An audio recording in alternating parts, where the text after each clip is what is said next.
HP.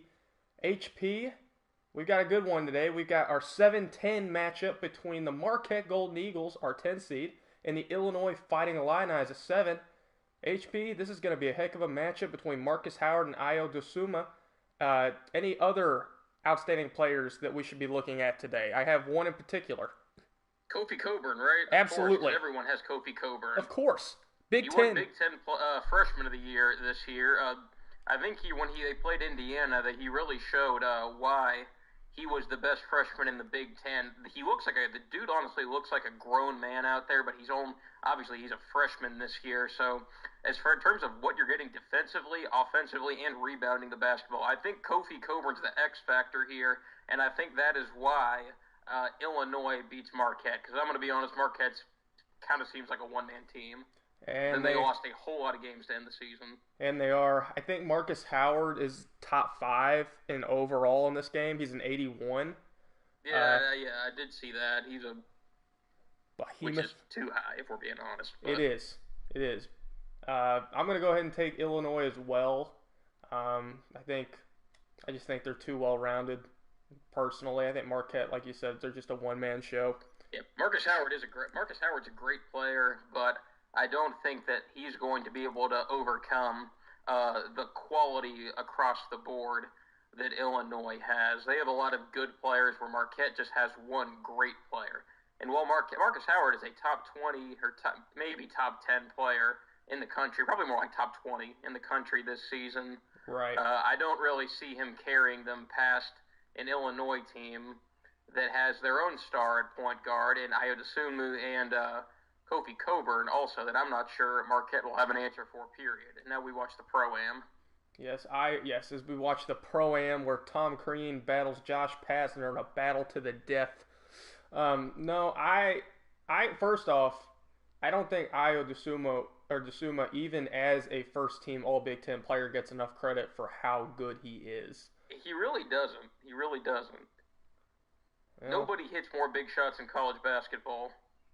No, they do not. If we look at our starting 5 for Marquette fans, they only see one name and one name only. That's Marcus Howard. Illinois with a little more to give. And who will corral the tip? Kofi or Theo John? And it is Kofi. Oh, between the legs. That's a confident start if I've ever seen one. Ayo at the top of the key. Kofi on the perimeter. Spins, tries to drive, gets cut off. Back out to Ayo for the 3. No good. Rebound out to Kobe McEwen. McEwen out to Howard. The 3, he was going to shoot it. Misses. Rebound out to Bailey. HP over or under. Had a layup and passed it out there. Absolutely. HP over or under 9. That's how many threes Marcus Howard takes in this game as Kofi Coburn comes up with the rebound. I think I'll go slightly under. I think he takes 7 or 8. I don't know what his tendencies are, though, so it could be set a lot higher than that. That's true. As Illinois gets on the scoreboard first. HP, winner of this game, obviously he's going to advance to the next round in the biggest understatement in the history of this show. Yes, they do. They do. If the Illini or Golden Eagles win this basketball game, they will advance to the next round of the basketball tournament. Absolutely. Good steal there from Illinois. HP, what would you say to Illinois if they were to pull this game off, possibly upsetting Florida State in our bracket, with all of your ACC bias aside? Yeah, I think when you look at a team like Florida State, I would definitely favor them over the Illini by a good amount. When you look at Florida State, there's just so many good players on the roster. I honestly think you could make a good argument for one of their better players like Vassell or Patrick Williams or MJ Walker that probably should have been in the ACC Player of the Year race. But honestly, there's so many just good players across the board on the Noles that it was difficult for one guy to shoulder so much of the load like Trey Jones and Vernon Carey did for Duke. I would say Florida State would win that game relatively handily. I think the Noles are very talented. I think the Noles are deep. They are athletic. They are big. They can just play. So I would say I like them a little bit more over the Illini. However, I do think that Ayo Dosunmu is a player that could tip the balance toward the Illini if that game were to materialize next. Especially, I think we have to also talk about Florida State's the concerns there with their tendency to kind of make some low basketball IQ plays at times, especially in close games. We saw that a few times this year. Absolutely. As Illinois gets the rebound, Marquette hasn't put anything together, but then again, I wouldn't be guessing surprised. there's nobody watching this broadcast because Eastern Washington's winning in the other game. We have two faithful patrons, HP. Two. Okay, well, we got two of them, so that's good. Better than nothing. 6-0. See the rim, the Red Seas part, I guess the Golden Seas part. Is that 8-0 to Illinois or 6-0? 6-0, and Marquette calls a timeout. Don't blame him. As Illinois brings out the cheerleaders. Good for you, Illinois. Good for you. You said Carson for the U of L athletic department. He throws out T-shirts and stuff, right? He helps out with various stuff. Yes, as far as I know. I was hoping his singular job was to throw T-shirts into the stands. Carson's and that's just what he does. He's the designated T-shirt guy. Carson's in charge of the Texas Roadhouse peanut toss. Peanut toss. Carson just does the peanut toss. That would be an incredibly U of L thing to have someone on the payroll solely dedicated to the peanut toss. They have the interns out doing the peanut toss. Come on, Cards fans! The only thing he does is the Texas Roadhouse peanut toss. Marcus Howard takes another contested three, no good. At least it's not the Buchetto's smiling pizza race. Yeah, you raise a good point there. Those poor kids. I want to keep in mind, I want to point this out. I have never seen the Buchetto's pizza races. Kofi with the strong move. I've never seen this. Consider yourself lucky. Why is it so bad? Well, here's the thing. It's kind of like it's U of L's the peanut toss is similar, but I think it happens that's this specific scenario unfolds less at U of L. At IU, they just have this tendency to play the Buchetto's smiling pizza race at these inopportune times where IU has a bunch of momentum, and either the game is about to get out of hand in their favor, or it's a close game, there's a ton of energy, and then you hear, it's time for the Buchetto's smiling pizza race. And, everyone just, goes silent. It's great. Well, in the meantime, speaking of momentum, Marquette, Kobe McEwen hits a three, and Howard out to Bailey, no good. Rebound out to Dosunmu. You have a clean lane drive to the basket there. He did. That he did.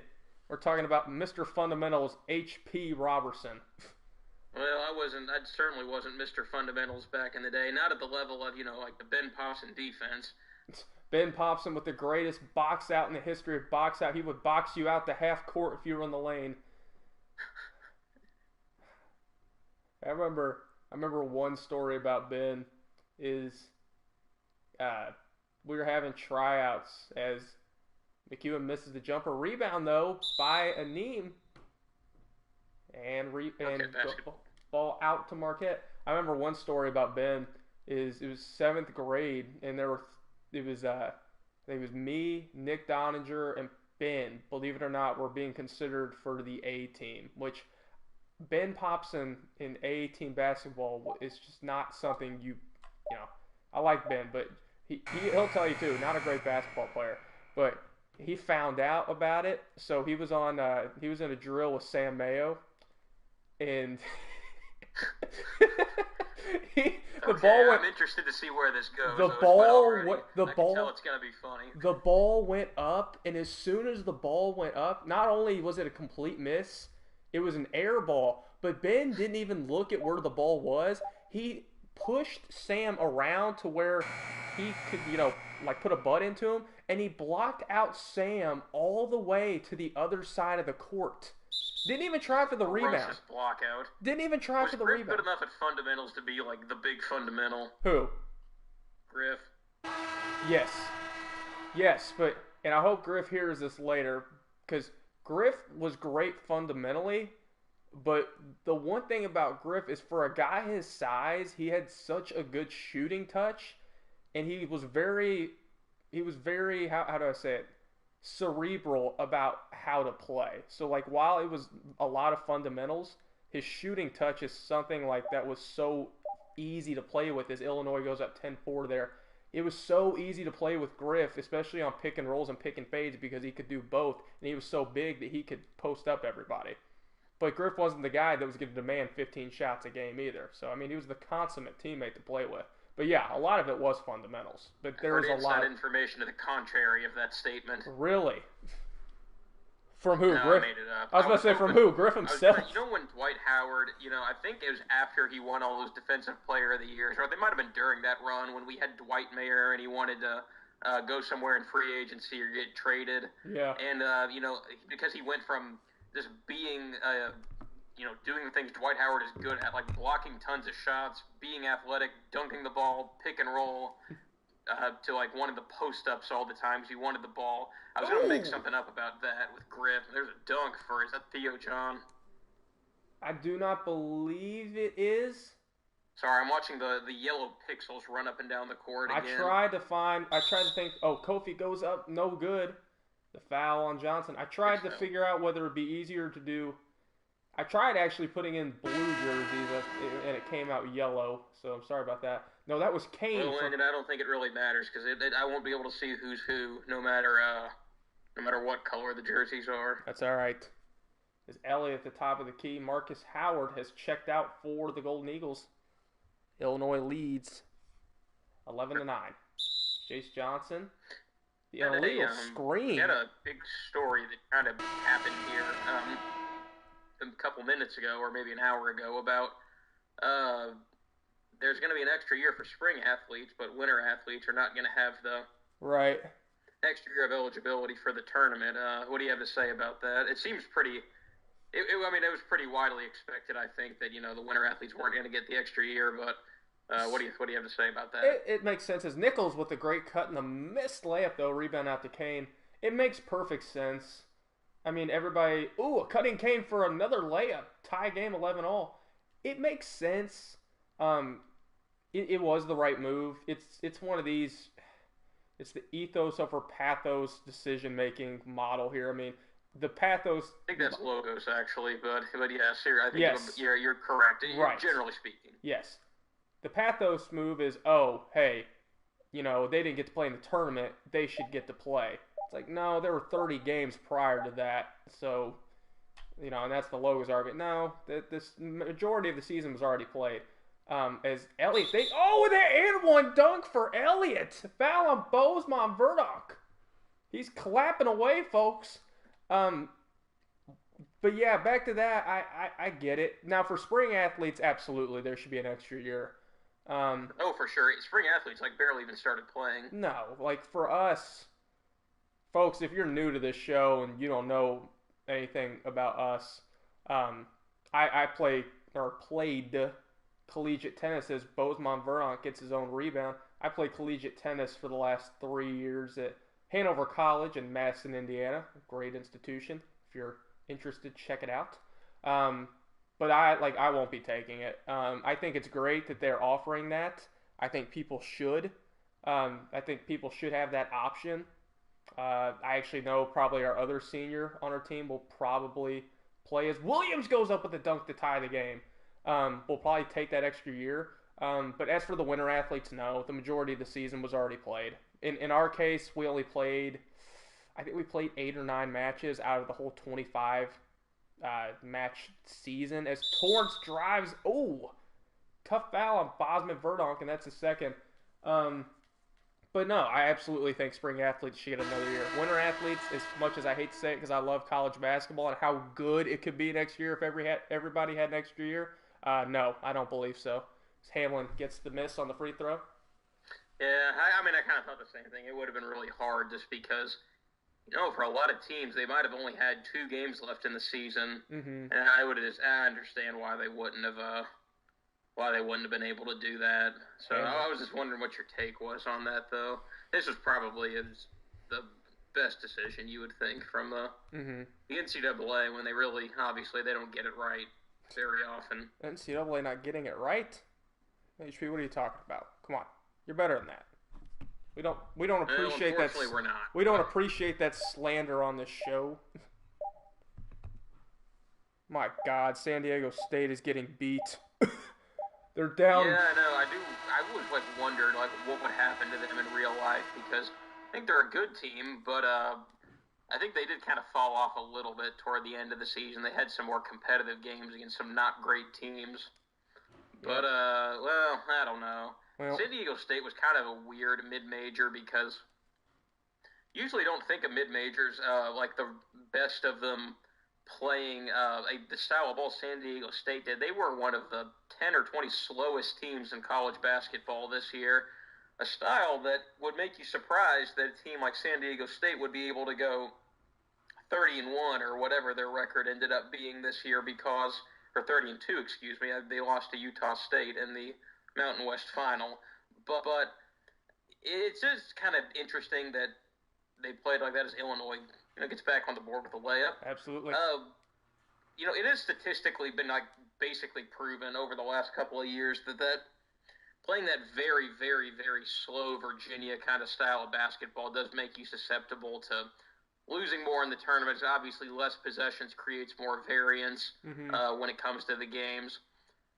I think San Diego State, they probably would have been either the top 2 seed or the last 1 seed had Dayton lost in their conference tournament. But also, I think that they would have had a pretty decent path to the Final Four, given that they would have played a 7 or 10 seed in the second round, and probably more than likely played in Los Angeles to end their time. But then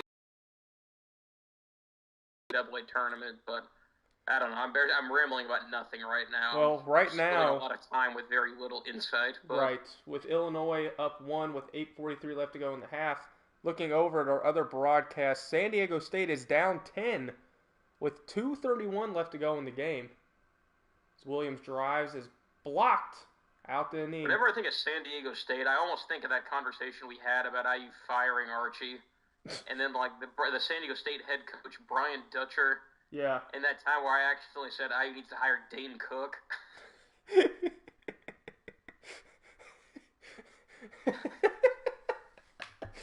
Can you imagine Dane Cook is okay? This is where HP and I, as a commentating crew, I love how we just get off topic about stuff. As Illinois goes up 3 on the strong layup. Can you imagine Dane Cook as a coach of anything? As a college basketball coach, or really any other comedian, to be honest. Like his pedestal, like he would, like Ron Hunter, how he would sit on the, he would sit on his stool. Sit on his stool, yeah. Just imagine Dane Cook just throwing a stool out there and doing stand up on center court. Illinois up 1 with 7:35 to go. Jones drives. He's in the lane. Not going to go up. There, not sure what to do with it. Finally does. Dear God, Eastern Washington's going to beat San Diego State. What the heck?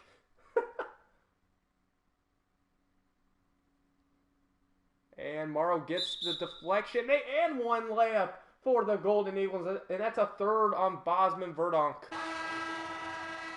Not what you want to see right now if you are a Fighting Illini fan.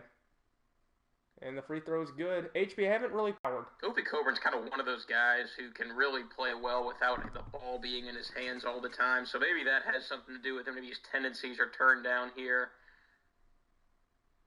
And the missed 3 by Marquette. Yeah, Marquette's taking some bad shots of late here. Out to Dosuma. He drives, kicks it out to Frazier. Trent Frazier been very, very reliable for the Illini this year. Ao Dosuma with the jumper, no good. Rebound. A little bit of contact, no foul. Jones out with the rebound for the Fighting Illini. Jones, and they try and find the pocket pass. No good. Stopped at the door by the bouncer. Vanim tries to drive. Howard with a somewhat open 3. No good. Rebound to Theo John, but the offensive board. John tries to go up over Kofi. Theo John's going to put it up and in. Shocking. Kofi Coburn. Theo John's is like a good basketball player. He's pretty good at playing his role, honestly, of this kind of tough guy in the paint, get you a lot of rebounds, finish some of the dirty work, pound of points in the paint. Is that Kofi Coburn again at the key? He's setting the pick for AO with the contested three, not even close.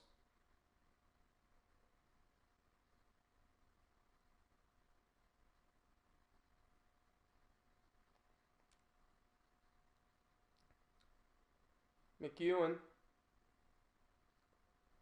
trying to find something with 6 on the shot clock. Out to Aneem. Sakara Aneem out at the top. A contested jumper, in and out, rebound up to Trent Frazier. Marquette leads 23-21 with 4:44 left to go in the first half. Trent Frazier, if they can get him going, that's going to be buckets for the Illini. He tries to drive.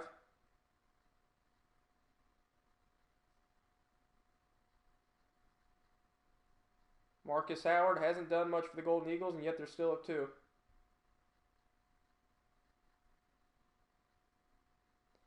McEwen out in the corner. Contested 2-pointer. In and out.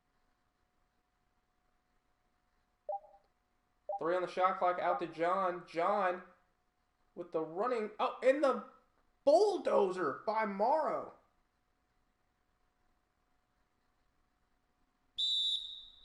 Timeout, Alana. HP Marquette up 4. I don't think either of us saw this one coming.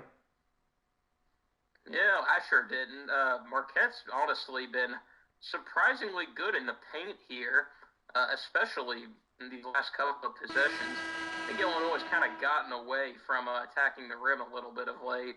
I think when you look at Marquette, you have to be pretty optimistic if you're a fan, seeing how well they're doing right now as they get another steal without Marcus Howard, being the dominant force he can be from a scoring perspective. Absolutely. Could not agree more with TNS Hall of Famer H.P. Robertson. Well, I guess there's 4 Hall of Famers, and it's us that just do the show. But Jared's in it, but everyone's a Hall of Famer. Jared's in it, but he didn't even show up to his own induction ceremony. Howard out the top of the key. Out to McEwen.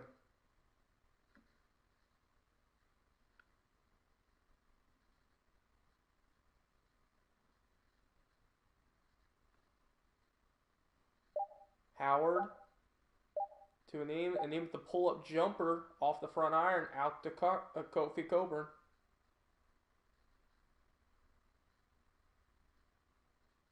Out to Dosunmu. Suma's going to drive. He's got lane. He's going to get fouled on the play.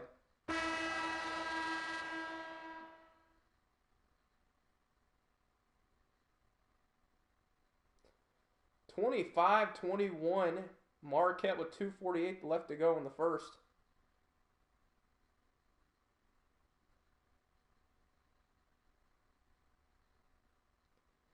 As they get it out to Griffin at the top, out to Feliz. Down to Hamlin, 5 on the shot clock. Griffin out to Feliz.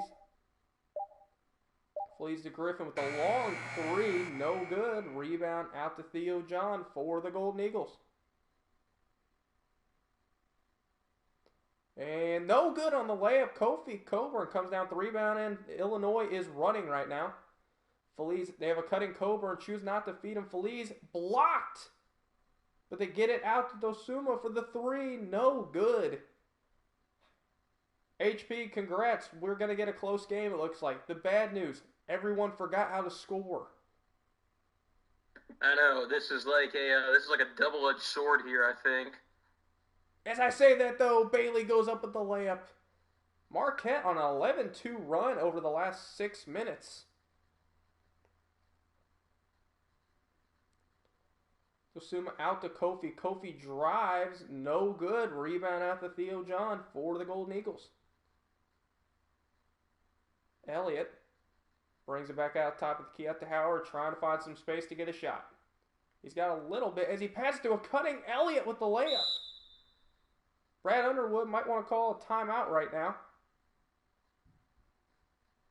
And that he does. 29-21. Oh, actually, never mind. I can't see the Illinois score, so I'm going to stop commentating now. 29-21 Golden Eagles. There we go.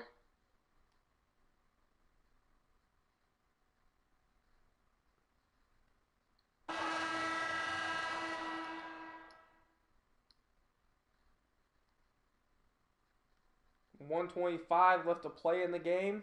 Illinois trying to get the offense going. Out to Coburn at the top of the key. Out to Bosman Verdonk, who has 3 fouls to get it down to Feliz. Feliz is really not known for his post game, but he hits the scoop layup. Trying to imitate the big guy to put the Illinois Fighting Illini down 23-29. Golden Eagles as Kane gets an open jumper at the top of the key and he's going to hit it. 3, Marquette. Channeling his... Well, this is teetering onto a blowout for the Golden Eagles now. Channeling his inner Dominic James. Kofi with a contested layup, ill-advised. The rebound out to Bosman. Verdonk, he gets to Fleas. Gets a pick, the drive. He's going to get fouled, and it's going to go out, but the foul on Theo John.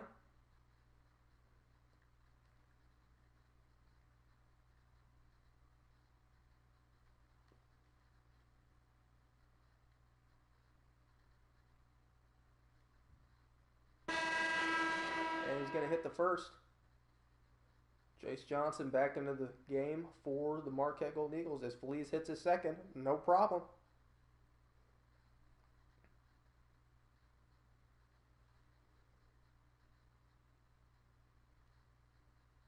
Elliott. Out the top to Torrance. Bailey. Gets it into Jace Johnson. Johnson hasn't done much today. Over the outstretched arm of Coburn. No good. And they're out to Williams. Illinois. I can see the score. Marquette leading by 7. Illinois can take the final shot if they want. And the beautiful pass out to Feliz, looking like Patrick Mahomes in the Super Bowl right there. Torrance going to have to take a half quarter, and no good off the back iron. And no good. Marquette, though, leads 32-27 going into the second half.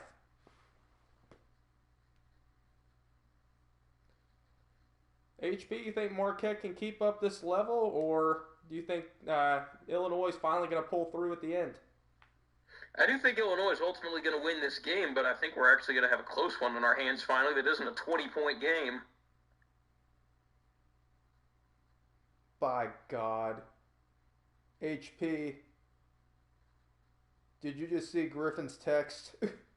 No, I did not. The 12, 13, 14, and 15 have all won in the West. Has Gonzaga played? No. Oh my God. I think, did Hutch and Huber get this game? No, this was Griff's game. That was Griff. Maybe that's why we just picked the region that didn't have any of the upsets. Hey, we picked the miserable blowouts in the other regions. Although I think we might actually have a game to talk about in the second half here for the first time. I hope. Meanwhile, I'm trying to find the red light alert on emojis on the iPhone. We have a potential red light upset that could be happening right now. Marquette up on Illinois, 32-27 to start the second half.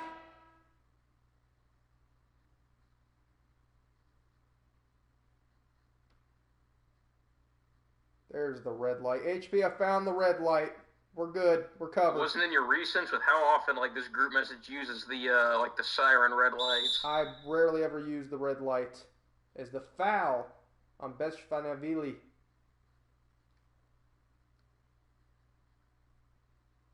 Marcus Howard to the line. Been relatively quiet today for the Golden Eagles as he hits his first free throw. Wearing a red sleeve for some reason. He's out for blood, HB. He's out for blood. As Marquette goes up 34-27. Kofi once again running the point. As you have to think Brad Underwood has officially lost it at this point. As Kofi drives, though, and he's fouled by Theo John. That's his I think all the players are wearing red sleeves. But then again, like I said, I can't see anything, so... Well, did you see Kofi just hit the free throw to cut the deficit to 6? Well, I expected a Kofi Coburn free throw made there.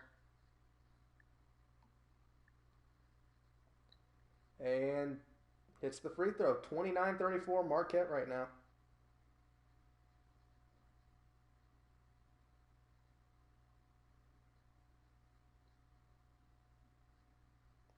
Yeah, HP. I think it's official. We just picked the wrong bracket.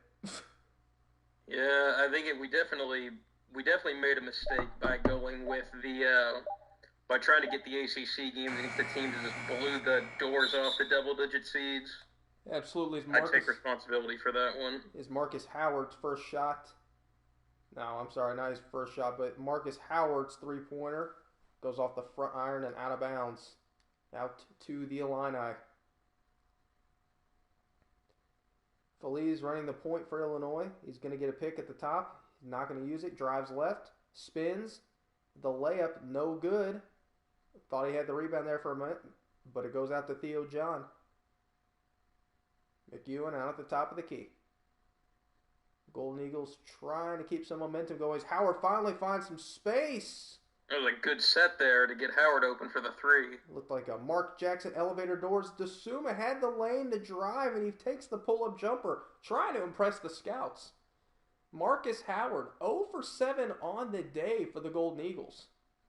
Shockingly enough. Well, speaking of the scouts, the Kentucky Wildcats may be without basically their entire team besides Keon Brooks and I don't know who else was coming back. It was Keon Brooks and somebody else, and Dante Allen, I think. What the heck? What happened to the whole... We always get sucked into the UK rabbit hole on this call. Yeah, I know. I just wanted to point that out because that was like negative UK news. It's not really negative UK news, but negative from the perspective of them being preseason number 1 next year. Well, here's the thing. Even if those guys don't come back and they add a big... And I think they'll add... Hardy, the UNLV point guard, is a grad transfer who averaged a little over 14 points a game and shot 41% from three. If they add him, they'll be fine. I like Devin Askew, but he reminds me a lot on the way of learning curve of Andrew Harrison. But front court, the dime to Feliz. I think they need to bring in one more big guy and they'll be fine. I think there's contenders today. They're very thin on the front court again. But honestly, and this is the same premium site that said Cade Cunningham was a done deal to UK, that Jade McDaniels was a done deal to UK. Man, I don't know how anyone got convinced themselves Cade Cunningham was going anywhere besides Oklahoma State. No, I 100% agree. As McEwen goes up with a tough layup, he had Oklahoma State written all over him. Now, if UK adds Greg Brown, I think things get really interesting. Do I think they will add Greg Brown? No, I think he will go to Texas. But I think if Paulo Banchero were to reclassify, or if UK gets a grad transfer coming soon, Kerry Blackshear, as you know, HP was a very late grad transfer announcement, as Illinois gets the layup there to cut the deficit to 5. So anything can happen. I think everybody just needs to, this is something I'm trying to do a better job at in my life about things, is just waiting for things to happen before you start freaking out about them. I don't do it to a great, extent, but that's the one piece of advice I have for UK right now. Because it's a premium site board report that has no validity to it. And for everybody saying, they called the Johnny Gisani transfer. That had been going on since late December, early January. So not much of a limb. But back to the action, because I don't want to talk about this, even though HP wants to hear me miserable, as DeSuma hits the jumper. Now, I'm kidding, HP. You don't want to hear me be miserable, but you do enjoy if UK suffers, and we all know that is a statement that is true. I have no comment on the issue. Come on, don't take the political highway there. Just say yeah. Just say yeah. Don't even put the S like Rutgers. Just say yeah. Yeah. Yeah. Yee. Just do the push a T. Yeah. It's like ye, like old English, like ye old pub or something like that. Ye old saloon. Is this ye old Coach Calipari? Imagine Rick Pitino in medieval times. Yeah, I could see it, honestly. I'd actually pay to watch that. Rick Pitino in basically any context is funny, to be honest.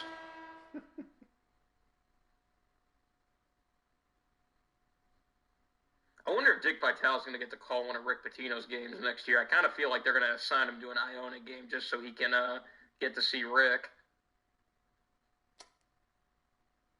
Yeah, I didn't even think about that. Oh, Rejected. Beshnavili with the block. The Sumo not trying to get to the cup, finally does. Out to Beshnavili. Drives in the lane.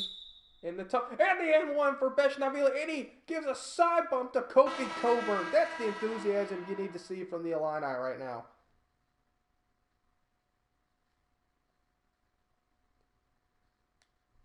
Beshnavili can tie this game for the Illini, and he does just that. 38-38. HP, we finally might get a good game. Perhaps. I think we are going to get one, actually, finally. A close game where the result is in doubt in the fourth quarter. Ooh, Howard with the Euro step doesn't take the shot. Kicks it out to Morrow, who brings it back out. Morrow out to Howard. Howard with an open jumper finally hits his first field goal. 40-38 Marquette with 15:07 left to go in the game. Griffin out the top of the key. Out to Sumu. Sumu has a little bit of an opening. Sumu drives. Loses his dribble, has to pick it up. Finds Beshnavili with 2 on the shot clock. Frazier throws up the contested jumper, in and out. Rebound out to Jace Johnson. Oh, and he throws off the back of Kofi, but gets it back. McEwen, 3, no good.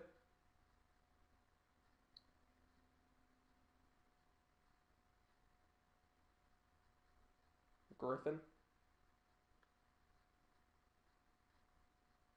Oh, no, it was Griff in the comments. Oh, God, what did he say? Did you say something like Griff? I figured he was in the comments. Oh, he's not. He got name dropped and he didn't even know it. And what a shame in this beautiful 7-10 tie game.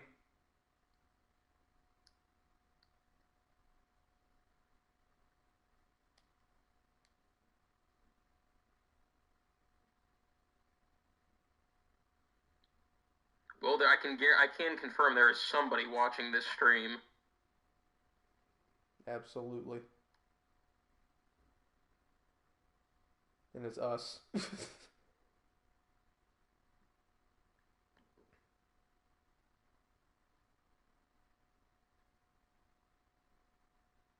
Illini fans rise as one as there is a dunk of some variety by a player on Illinois. Torrance, not to be confused with Jack Torrance from The Shining, with the big board out to Elliott for 3, no good. Nichols with the rebound. Out to Williams, drives. He's got some numbers. He goes up the contested layup in the guard. Sends Illinois up 44-40.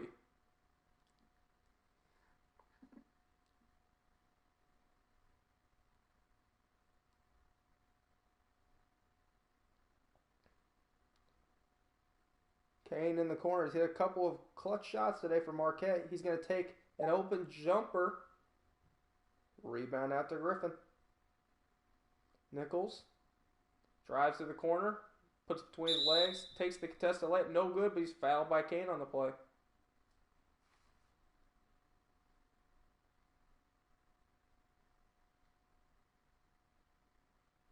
And he hits the first.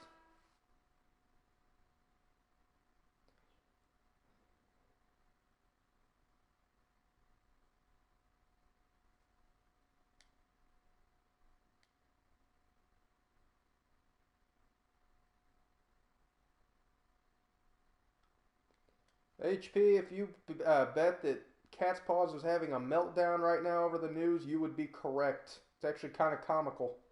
Classic. Message board having a meltdown. No, classic. There's nothing like it. Here's what's going on right now is there's a contested jumper from Marquette, no good, rebound out to Nichols. There is one fan that is being logical and saying, guys, calm down. Of course, all of them want to go pro. Who doesn't want to go pro? It's a matter of figuring out where they're going to get drafted as Kofi gets fouled by Jace Johnson. Of course, we're in lap 1 of 20. Everyone else, E.J. Montgomery's absolute trash. How the heck is he gonna play? He's terrible. I mean, there is Yeah, everyone on message boards loves their team until they don't. HP. Okay, I'm actually gonna ask you this. Okay. What was the craziest? Because you used to post on Card Chronicle. What was the craziest interaction or topic you ever experienced on Card Chronicle? I'm gonna actually go away from Card Chronicle here. I'm going on to the. I read the Scout message boards from time to time for comedy now, or the 24/7 ones. I think some of the most ludicrous stuff that I saw posted on there was like the conspiracy theories about how when Rick got fired and all that stuff went down a year ago. It was hilarious. Like it was absolutely hilarious to like read the. I can't remember anything specific to be honest. But I know there was definitely the part about like Matt Bevin firing Rick or something like that. That was a good one. Now, what were some other good ones? Do you remember when you, me, and Jay? Also, hello, Jacob. Do you remember when you, me, and Jay went to the Pittsburgh game and we ran into that one guy that what Pittsburgh game? Which? When Kevin Oh Stallings... no, that was me, you, and Jared, I think. No, Jay. I think Jay was there too. I can't. No, it was Jared. I remember. What? Okay. Usually with Jay and Jared being there would have like sucked up all the oxygen in the arena. So it was. I remember it was me, you, and Jared. And I do remember talking to that one guy about like '60s basketball and Folks, I wish we had, as Jace Johnson cuts the lead down to 6 for the Illini. I really wish we had a transcript of this because it was hilarious. I wish we had more people listening to this show to hear this story, and we had a transcript as Kofi drives with the missed layup. We met one of the nicest guys. I thought he was a great guy. He's a really, really nice guy. No, he was just a funny guy. Yeah, he was just like he was an older fan who had been coming to games for a long time. He's actually he was talking to Landon because obviously Landon's a Kentucky fan. He said, "Yeah, I used to be a pretty big UK fan back in the day, and I still cheer for him now." But he had some pretty good stories. One of which. Yeah, I was trying to figure out if he was just if he was a UK fan that was stupid enough to go to a Louisville game, or I don't know. I think he had season tickets. I think he had season tickets to U of L, but U of L has this like very weird phenomenon where there's a lot of people that get season tickets, or at least like probably 1,000 people or 2,000 people that they root for U of L in their games every game except for like that one game against the UK. So I think he might have been like that kind of. I think he might have been in that group. Yeah. And this guy had not only an affinity for 60s era UK basketball. Keep in mind, folks, UK only won one title from 1958 to 1978. So it's just interesting hearing him talk about 60s basketball to a T. But it's all good. But the craziest thing, this is actually one of the craziest things I think I've ever heard, is Illinois ends the third quarter up 4 with 10 to go. He told us that he knew somebody down in Lexington that knew Rick Pitino. HB, I don't know if this is jogging your brain. No, I remember the story you're talking about right now, 100%. That owned a few horse farms and said Rick Pitino would come out. Oh, that's classic. The guy that owns a horse farm. That is one of the most cliche. Anything. That is actually something reminiscent out of Cat's Paws. No, it's like whenever a coaching search starts, like every single time someone like, well, you know what? I heard Brad Stevens has a horse farm out in Versailles.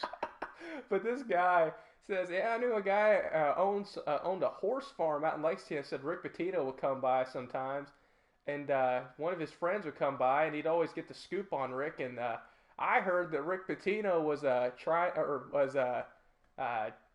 he was trying to date, I can't remember what it was, but he was getting a little too personal with the cheerleaders. He used the term a little too personal with the UK cheerleaders. And he looked at us like, like we were supposed to like say, oh yeah, like Rick Pitino. Like at that point, I'm appalled. I'm like, why? Remember about like before we were born, Rick Pitino wasn't in the UK in our lifetimes, remember?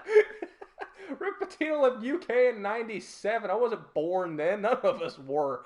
And he's acting like, oh, you kids remember the old legend of old Ricky P and the cheerleader Susie B? No, nobody remembers it. We remember all the good Louisville Rick stories. We don't remember any of the any of the UK ones. That was the same game that Kevin Stallings told a fan in the crowd to shut up. Oh God, Kevin Stallings. That was funny when he coached at Pitt. I know somebody in the U of L athletic department, HP, and we were talking because he went to Pittsburgh, and we were talking about how that hire, and he's like, yeah, as an alum, every single person I knew, because he was familiar with some of the people in that department. He said every single person said, "What the heck were they thinking? Kevin Stallings, that doesn't make any sense." I know kind of when the whole thing started. I think Pittsburgh. I could be wrong. I don't know. I know Sean Miller's almost left a couple of times. I know like when Maryland, I've heard someone say that like when Maryland offered Sean, or they did like the meeting or whatever. Sean Miller was like going into that meeting ready to take the job, and like in that meeting, Maryland convinced him not to, which is hilarious. But yeah, their big plan was to get Sean Miller from Arizona, and when that fell through, they kind of had no idea what they were going to do. I don't think anybody, including Kevin Stallings, knew what they were going to do. As Illinois goes up 6-7, 41 left in the game.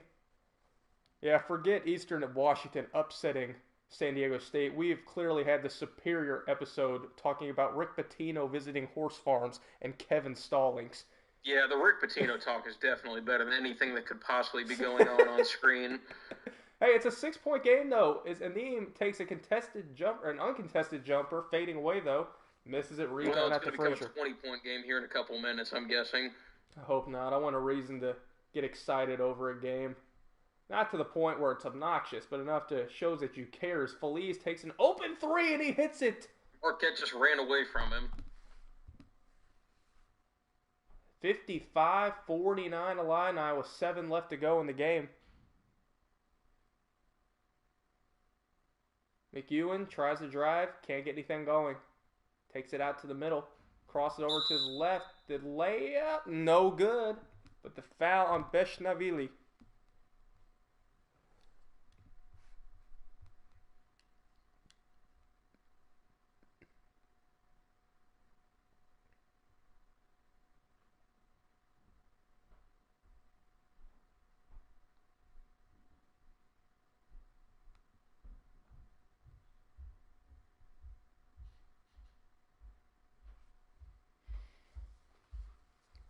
Ayo Desuma out to Kofi Coburn at the top. Because Kofi Coburn just keeps getting the ball at the top of the key for some reason. Well, he gets fouled, so it's good enough for then. Kofi, 5 of 7 from the free throw line today after that miss. And he makes it 5 for 8. Misses both of them. Rebound out to the Golden Eagles. The cut to Marcus Howard with the layup to cut the lead to 6 for the Illini.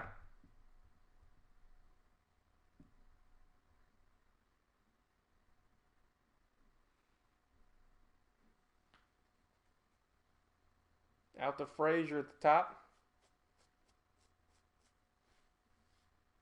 Sumu trying to get something going. 8 left on the shot clock for Bishop. Whatever happened to the Lou Holtz and Mark May combination that used to be on ESPN? That's a great question. I didn't even think about that. They used to be on, the college football final show at like midnight. When the show would just turn into madness by the end of it.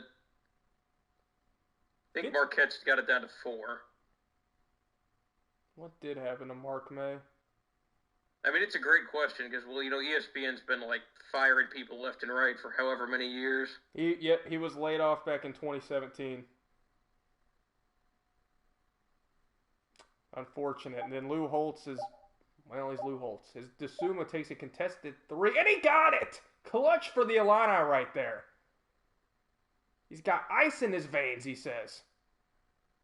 Yeah, HP, Lou Holtz is 83 years old. I think him retiring or not being on air is probably not the worst thing in the world as Feliz gets slapped with the foul there. Do you know Lou Holtz has written 10 books? That's a lot of books. His last one was last year. It's actually kind of impressive. This podcast should collectively write a book. Oh my gosh. I don't think anybody would publish it, but we should write a book. Just It's like imagine Jared. I have written a book. do you remember? Do you remember?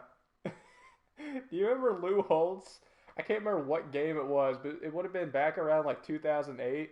This is when Rich Rod was coaching Michigan. Do you remember Lou Holtz on air basically comparing Rich Rodriguez to Adolf Hitler? Have you ever heard that story? Oh, that was awful. I remember that. Yeah. They're like, well, Rich Rodriguez hasn't had the talent, but he's a good leader. And then Lou Holtz, at 71 years old, just shouts out, well, Hitler was a good leader too, and everyone was stunned, as they rightfully should be. Yeah. That never, not a great idea to invoke the name of Hitler positively. No. Wasn't there was one coach that said, oh, that's what it was. Yeah, some other coach did that too. I know you're right about that. I don't remember like what school it was, or even if it was like Division I or not. Yeah, bad idea, folks. It's like, what are Don't you do thinking? That. How can you endorse those views? And they're like, the worst part is, well, we don't endorse those views. It's like, it doesn't matter. You don't talk positively about the guy. He was a monster. He's one of the worst people to walk this earth. In no way, shape, or form should anything ever positive be said about him. Regardless, he's a complete. I mean, he's a monster, the tyrant, a disgrace of a human being. There we go. Landon, sometimes you just have to stop and think that, you know what? Stupid things are said every day. And then when you realize, well, actually, I should put it this way. When you think about how many stupid things people say every day, it kind of bowls you over to think about it. Especially things that are that dumb, but... Well, I can't say you're wrong. HB, we've had some conversations that have gone off topic, but this might be the best one that we've ever had. We've covered just about everything today. This is pretty much this is basically turned into a variety show, to be honest with you. We're like the Smother Brothers. You ever watch the Smothers Brothers? No, I really haven't, honestly. Ooh, HB, you'd enjoy the Smothers Brothers. Not to be confused with the Smother Brothers, because that is not their name. The Smothers Brothers. As Ayo Desum tries to drive, puts it between his legs, no good. But Finilli throws it up and gets it in. What a clutch play by the big fella. That is puppies in order.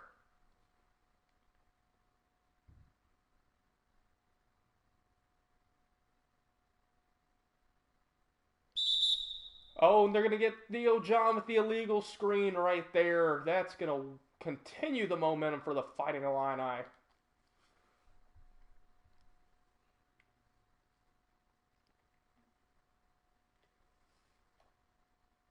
Feliz drives. All right, so is a chili a soup or not a soup? What did your coworkers say? Yeah, I know. I argued that it was not a soup because, you know, if you have like a hot dog, you can put chili on said hot dog, whereas like you could not do that with, say, chicken noodle soup or vegetable soup. That was my argument, at least. Well, that's the thing. It's between a stew. Chili can be soupy, though. That is true. That's the thing. It's the argument of stew versus soup. Are all soup stew? Is Howard lines up the three? He's got it to cut the lead to 4. Are all soups stews? No, I think that's a very clear no. Yes, I agree. But are all stews soup? See, that's a tough question, honestly. You know, it's kind of like, I'm trying to think of, like, other things that can be, that follow that same kind of pattern of logic. Are all stews soups? I feel like to some extent they kind of are, but also... It depends on what you define a stew as. We're really playing lawyer ball right now. See, I feel like this is Marcus Howard goes up with the layup, no good. I feel like this is the squares and rectangles statement. You know, not all squares are not all rectangles are squares, but all squares are rectangles. Yeah, that is true. I mean, it is mathematically proven that if you do have 4 sides that meet the qualifications, all the postulates and theorems that determine that 2b a square. It also must meet the criteria to be a rectangle. As the game gets exciting, we're going to keep talking geometry here. HP, we've got ourselves a close one right here. 2 minutes to go in the Illini lead 4. We finally got our close game. As Feliz gets doubled, out to Kofi, out to a wide open Frazier for 3, and he got it! Frazier puts Illinois back up 7 with 1:52 to go. I think Marquette might need a timeout after that one. Or just Marcus Howard to pop it in somebody's face. As he drives, steps back, the contested 2, no good. Who's going to get the long rebound? Out to Beshnavili. And Illinois is going to run with it out to Io DeSuma. Out to Coburn. Coburn out to Io. And the alley-oop. Oh! Oh, he throws it over his head. No-look alley-oop to put Illinois up 9. With 9:16 to go, or I apologize, 1:22 to go. That's a lot of time left. That's the play of the tournament for me, at least, so far. This is kind of sad. It is, but this has been a heck of a game, too, with Marcus Howard with the clutch genes. Actually. Marcus Howard trying to find some opening. He's the guy if they want to take the final shot. With 1 second on the shot clock, and he gets the layup to go. 68-61 Illinois with a minute left to go in this game.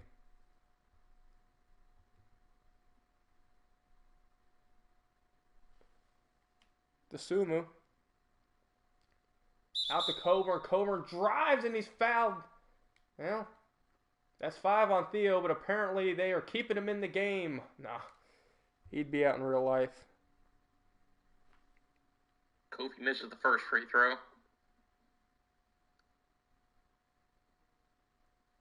Coburn makes the second now.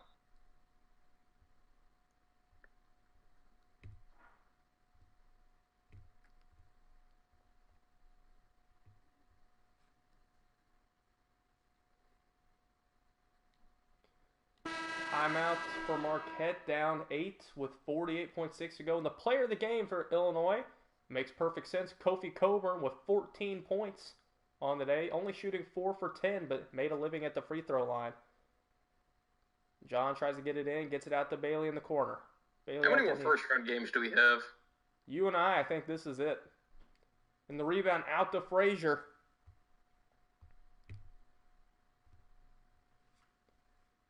Marquette calling off the dogs right now. It looks like Illinois is going to take this one to the bank and get Florida State in the next matchup unless something extraordinary happens. It'll be quite a game if you ask me. Out to Io. Io puts it on ice to put Illinois up 10.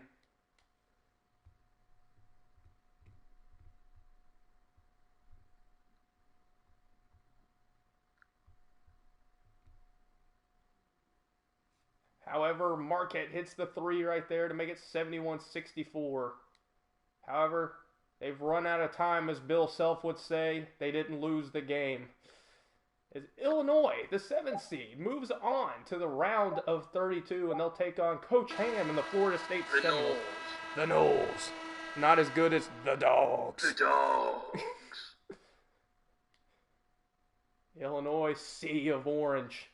Well, I think it'll be a good game in the next round, actually. I think they'll give Florida State a game at the very least. I don't think they're going to win, but I think they'll definitely keep it close. I agree, and let's look at the stats. Andres Feliz leads Illinois with 18 points. Kofi Coburn with 14 points and 16 rebounds. Georgi Beshnavili with 13 and 8 for the Illini. On the other side, Marcus Howard shoots 6 of 19 from the field with 18 points. And Kobe McEwen with 10 points. Well, I think that does it from us here, folks. Thank you once again for tuning in. If you've liked our work, check us out at Neutral Site Show. We're a Big Heads Media podcast. And we've been doing this joint production with at Hutch and Huber for the last week now. Nothing but positive for them. Check them out at Hutch and Huber, capital H in Hutch, capital H in Huber. Subscribe to us and our YouTube page and their YouTube page. It means a lot to us to keep up the work. Until then, stay safe, stay neutral, and we'll be talking to you soon. Take care, folks.